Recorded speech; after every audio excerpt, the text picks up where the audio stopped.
What's up, guys? It's Jonathan. Just recently I was at church and one of the worship singers led the service and she welcomed everybody and she did an awesome job. She doesn't normally do this. So I went up to her and I told her, "You did an awesome job, you did great." And her response was, "No, I did horrible. I made so many mistakes." She was basically so disgusted with herself.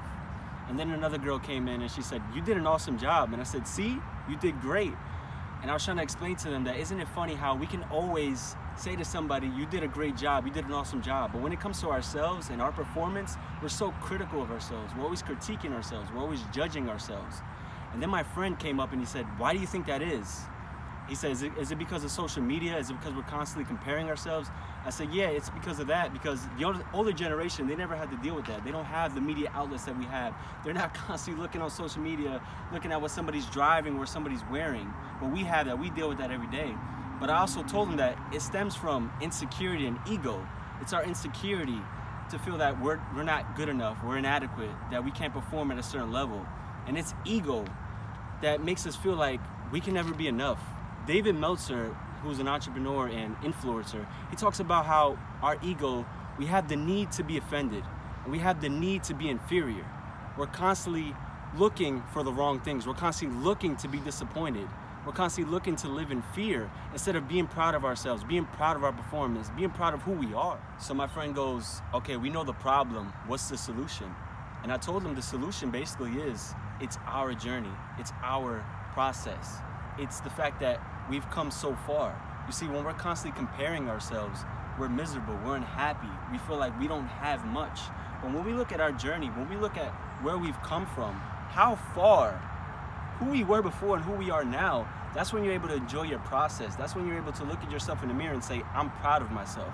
You see, I came to a realization just recently, graduating from Montclair State in May from college, realizing that, wow, all 4 years, I couldn't wait to graduate. I couldn't wait to get to this point. And then I got to this point and I realized, wow, that's all that there is? That's it? Not realizing that if we're constantly chasing the end result, if we're constantly chasing this moment that's far in the future, we're never really gonna be happy with ourselves. We're constantly gonna feel like we need something. And I realized that the process is every single day. The end result is maybe 12 times a year. And I asked myself, do I want to be happy 12 times a year? Or do I want to be happy every single day, enjoying the process, enjoying the growth, knowing that I'm trying, knowing that I'm getting better, knowing that I'm growing, knowing that I'm becoming more of a courageous and bold person, looking at myself like, wow, I've come a long way. When I mention the name Steve Wozniak, most people don't know who that is. But when I mention the name Steve Jobs, everybody knows who that is.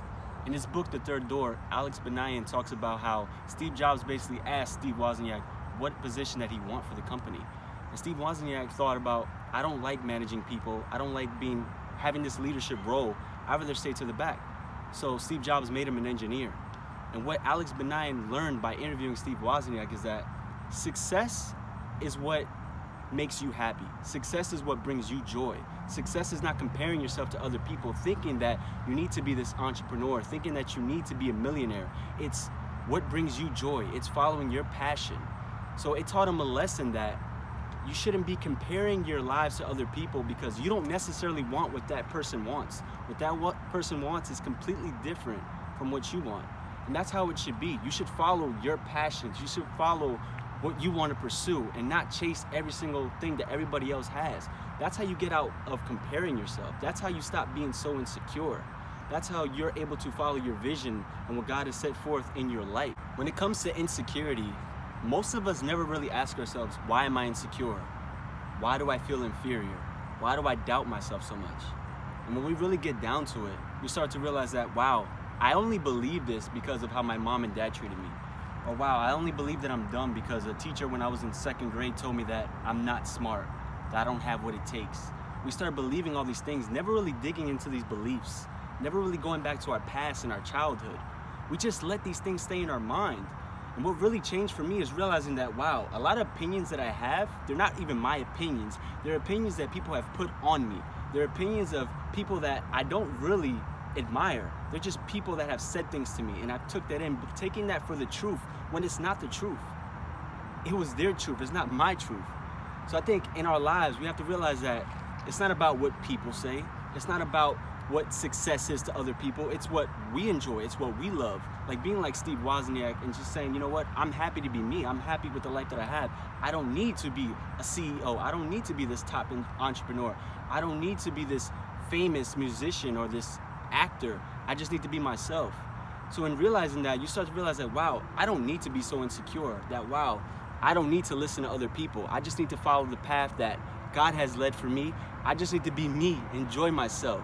So when you get to that place and you get to that point, you stop caring about what people think. You stop feeling so insecure. You start being more grounded in who you are. And you stop being so defensive because people say that you can't do this or you can't do that. You start saying, you know what, I'm gonna do what I wanna do. And I'm gonna live my life the way I wanna live it. And when you lead from that path, when you follow that vision, that's when you're gonna attract people around you that are gonna wanna support you, that are gonna wanna love you. And that's when you're gonna be able to live a fulfilling life. So if you guys haven't already, please be sure to subscribe. Take care, guys, and God bless.